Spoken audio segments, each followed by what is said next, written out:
anche l'acquisto a bordo con sovrapprezzo.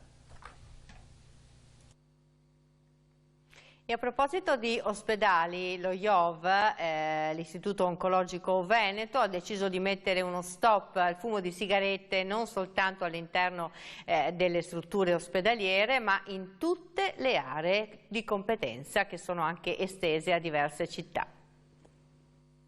Da domani, 1° settembre, anche allo IOV, in adempimento di quelle che sono le indicazioni della normativa nazionale e regionale, avremo l'ospedale libero da fumo, cioè domani, anzi oggi di fatto, spegneremo l'ultima sigaretta.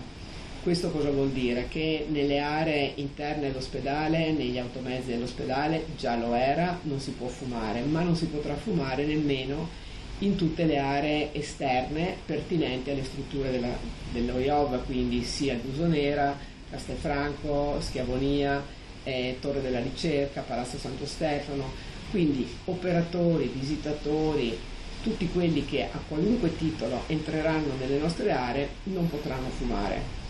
Questo fa parte anche non solo della normativa, un'applicazione della normativa, ma fa parte anche di quella che è la realizzazione della mission dello IOV, che è quello di promuovere stili di vita che prevengano anche, tra le altre cose, l'insorgenza del tumore.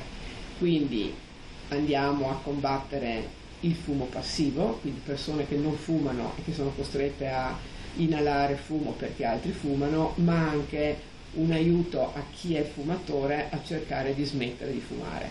Ovviamente la direzione sanitaria sta attuando una serie di iniziative per aiutare le persone a orientarsi verso i centri per la dissuasione dal fumo o verso altri percorsi che gli aiutino a smettere di fumare.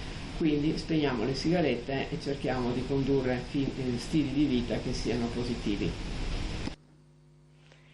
Ed è sicuramente positiva la festa del riso a Isola della Scala.